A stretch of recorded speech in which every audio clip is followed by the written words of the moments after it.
বাবা মায়ের আদরের একমাত্র ধন অরিত্র হাসান গত ৭ জুলাই বন্ধুদের সঙ্গে কক্সবাজার সমুদ্র সৈকতে বেড়াতে গিয়েছিল। নেমেছিল সেই নীল অথই সাগরে, কিন্তু ভাগ্যের নির্মম পরিহাস, সেদিন সাগরের ঢেউ উঠিয়ে নিয়ে নিচ্ছিল ৩ বন্ধুকে। এরপর দুজনের নিথর দেহ ফিরিয়ে দেয় সমুদ্র, কিন্তু একমাত্র সন্তান অরিত্র আজও নিখোঁজ অথই সাগরে, যেন এখনো লুকিয়ে রেখেছে নিথর শরীরটা। ফিরিয়ে দিচ্ছে না প্রিয় সন্তানকে তার প্রিয় বাবা মায়ের কাছে।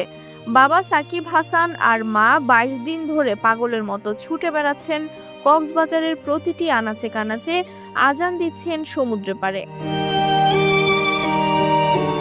অরিত্রর সন্ধানে সাগরে তল্লাশি চালিয়ে আসছেন ফায়ার সার্ভিস, পর্যটন পুলিশ, বেসরকারি সি সেফ লাইফগার্ড ও সৈকতে নিয়োজিত বিচ কর্মীরা। বাংলাদেশ বিমান বাহিনীর পক্ষ থেকেও ড্রোন উড়িয়ে সাগরে তল্লাশি চালানো হয়েছে।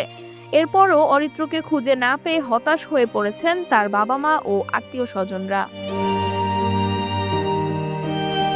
অরিত্রর বাবা সাকিব হাসান বলেন, ছেলে নিখোঁজ হওয়ার পর স্ত্রী, ভাই ও পরিবারের কয়েকজন সদস্য নিয়ে তিনি সমুদ্র সৈকতে ছুটে আসেন। ছেলেকে খুঁজে পাবেন সেই আশায় সমুদ্র সৈকতের বিভিন্ন প্রান্তে ঘুরে বেড়াচ্ছেন তিনি। জানতে চাইলে সাকিব হাসান আক্ষেপের সুরে বলেন, শুনেছি সাগরে যা নিয়ে যায় তা পুনরায় ফিরিয়ে দেয়, কিন্তু অরিত্রকে কেন ফিরিয়ে দিচ্ছে না? যে কোনো অবস্থায় আমি আমার ছেলেকে চাই।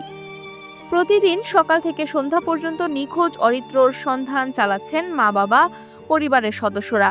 অরিত্রর মা জেসমিন আক্তার বলেন, এই অথই সমুদ্রে তো আমি আমার ছেলেকে রেখে যেতে পারি না, বাসায় একটা মুহূর্তও থাকতে পারবো না। যে কোনো অবস্থায় আমি ছেলেকে ফেরত পেতে চাই।